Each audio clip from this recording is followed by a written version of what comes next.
His words, regardless of what the people around him say he said it all on camera, and millions of people saw it, including Arab Americans, many of whom voted for him. More from CNN's Jason Carroll now in Dearborn, Michigan.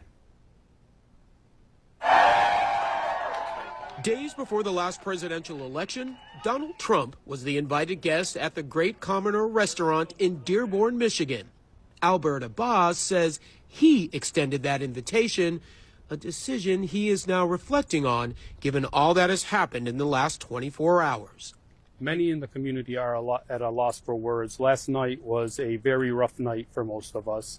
Abbas is Arab American and one of a number of Democrats who voted for Trump.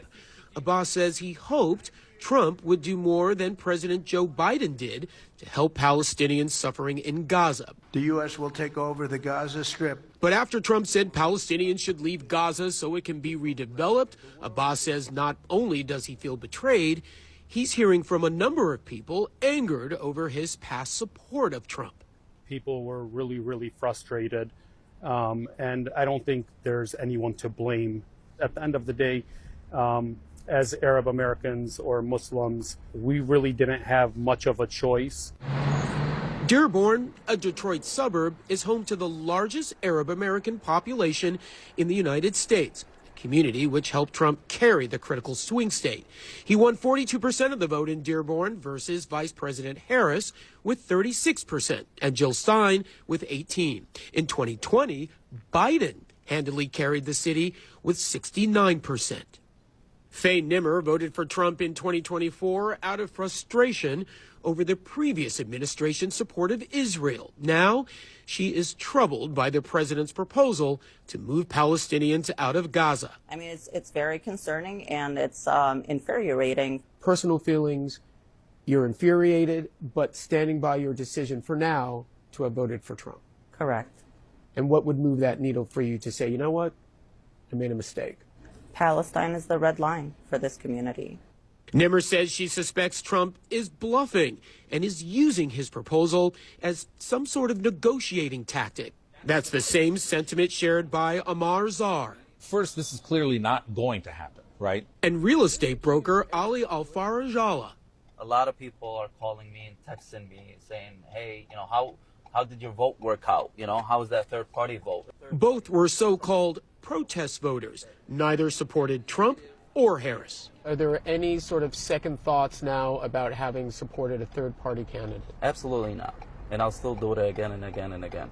I didn't vote for Trump. So a protest vote, I don't know. I would say it was a targeted vote of conscience to say that the children of Gaza have to mean something. Their death has to mean something. And while Arab Americans here were divided in the past, going forward, one point is uniting them: opposition to Trump's proposal to move Palestinians out of Gaza. The community will be unified. I will tell you this.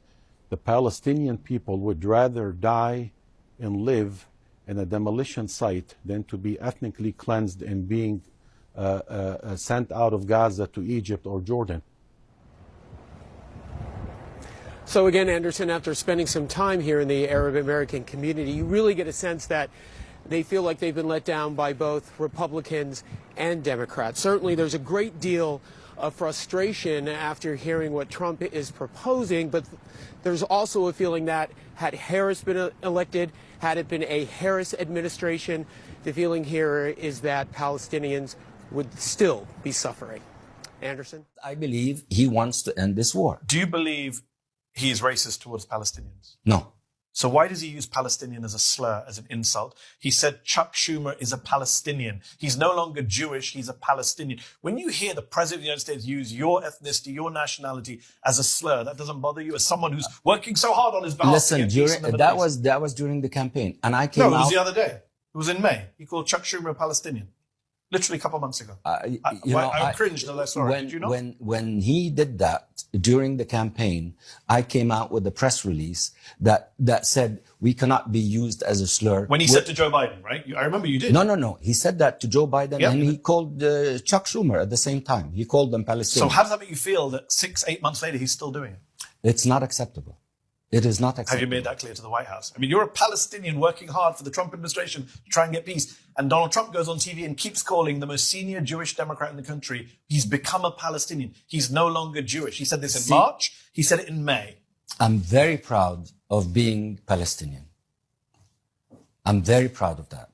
And I will not accept nor allow anybody to use my ethnic background But as hold a on, you slur. are accepting it because you No, said I'm not accepting. You said a moment ago you won't condemn Donald Trump. There's a difference between disagreeing with the president and condemning the I president. feel like this is partisanship, Bashar. Because if Biden had said this, you and I would have criticized him. But when Trump says it, I'm criticizing him, but you're not. There's more at stake right now than there used to be before. Meaning, I am involved in a process where I could have my views heard. Okay. If I go out and condemn the president, do you think he's willing to hear my views? That's a fair point. That's one of the challenges of diplomacy. That's Guys, when we look at Arab Americans and their voting choices, what they voted for, it can be really surprising because hey beautiful people, welcome to my YouTube channel. Thank you for stopping by. So all credit goes absolutely to the creators in these videos. Guys, Donald Trump was known for his travel ban in 2017, which targeted several Muslim majorly countries. Okay, yes, I know these Arab Americans are already in America, but I'm sure they still have families back in their country, right? And he has been known for his speeches that often spoke actually about immigrants and foreigners and his immigration policies that will even make life harder. So from the outside, it seems like the Arab Americans were supposed to be the last group to support him, but that was not what happened. Many of them supported him, right? Many of them showed him massive support during the election.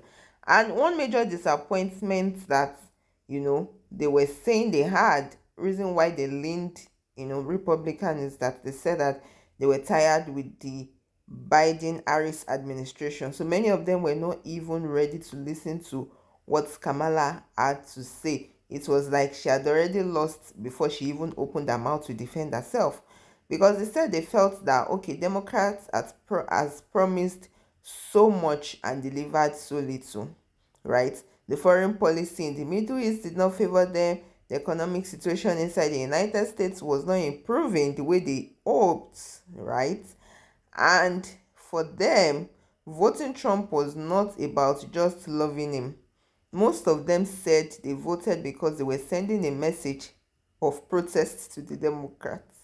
And at the same time, right, others refused to vote at all. Like, they didn't even vote for either party because they were like, they had lost truth on both sides. And now they are finding out that, well, maybe we should have gone for the other party that we said we had lost faith in. Guys, let's keep watching these videos and let me know what you think in the comment section. One of the strangest tragedies in this election result is the Arab population in Michigan. There was a group of Arabs who decided that Trump was the person they wanted to win. It wasn't just that they weren't going to vote for Kamala Harris, but they actively voted for Trump. And it was all based on Trump's telling them that he was going to call for a ceasefire as soon as he was elected.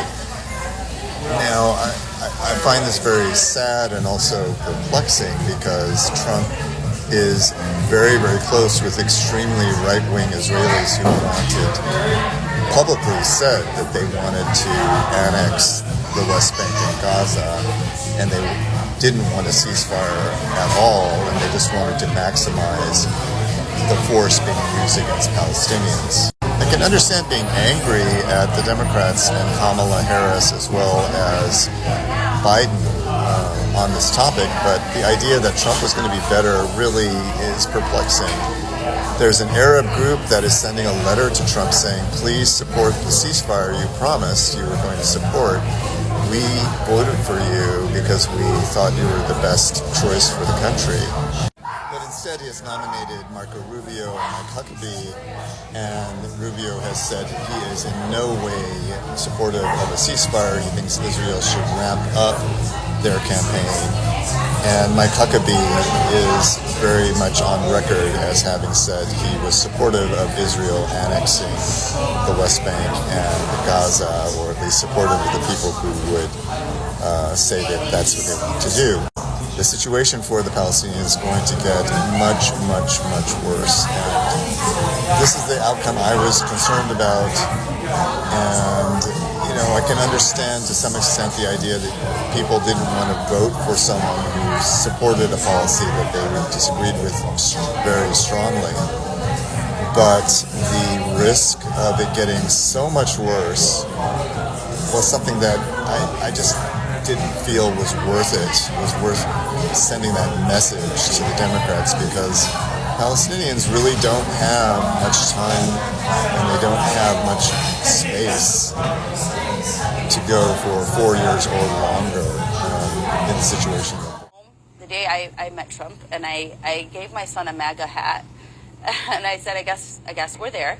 And he said, ew. His first words to me were, ew. I said, but Baba, he said he's going to stop the war. And he said, okay, that's it. Give me that hat. We're voting for Trump. I sincerely hope that videos like this will be referenced over and over again in the future. This video is an example of anti-blackness at its strongest.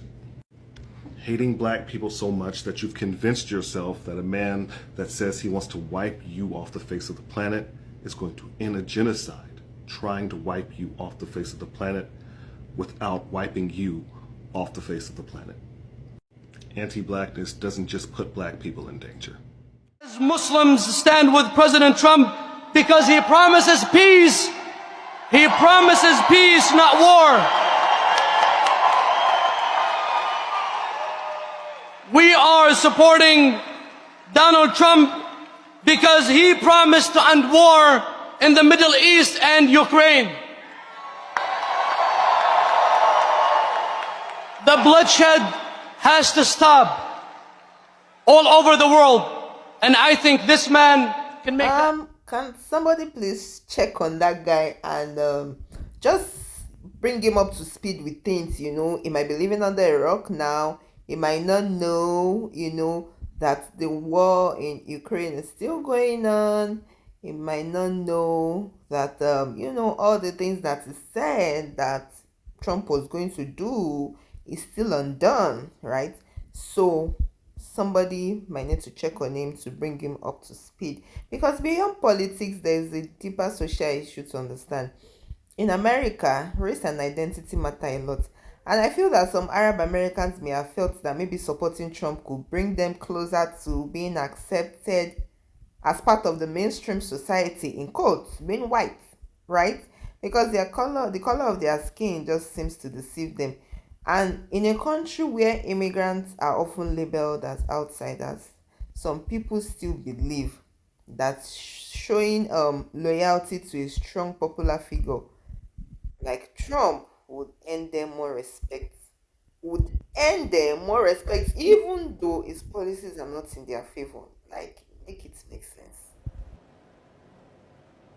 Is playing our communities, is playing American voters, is playing the Arab and Muslim community. And it is failed democratic leadership that is allowing him to do that. I mean, the folks who voted for Trump are not theoretical to me. The folks who voted for Trump are my cousins, my friends, people who were tasked with a very difficult, task of carrying a lot of grief and trying to do a politically savvy thing at the same time. Well, no surprise that Dearborn Heights, and city of Hamtramck voted all for President Trump.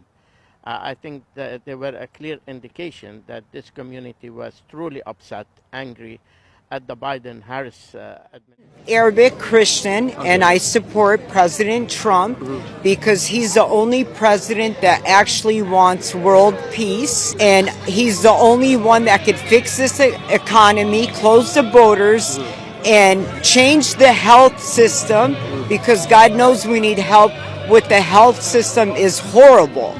and to help the veterans, most definitely, and the economy. And we love him. He's taking a bullet for us. We've been standing out here in the rain for him. No problem. He's taking a bullet for us. We'll stand in the snow for him. If you could say anything to Kamala Harris, what would it be? Stay out of the way. Just move out of the way and let Trump do his job. He's done it before. Yeah, somebody should just check on this woman too. Let's know how exactly she's doing. Because many of them voted because of business, safety, or they believe that Trump was stronger on certain issues. And some others just wanted to separate themselves from Democrats. Guys, in the end, Arab Americans' vote for Trump just reveals a divided community, because some who supported him out of protest, some who hoped for acceptance, and some who were just in between that just turned themselves away from the system entirely. Guys, I need to ask those questions, because now, fast forward, let's ask them that this choice that they made, did it bring them close to the future they wanted? Or did they just go against the struggles their own community continues to face, even in America? I need to know your thoughts in the comments. Let me know what you think. If you have found value in this video, don't forget to like, share, and subscribe. And I'll definitely see you in my next video. Please stay safe.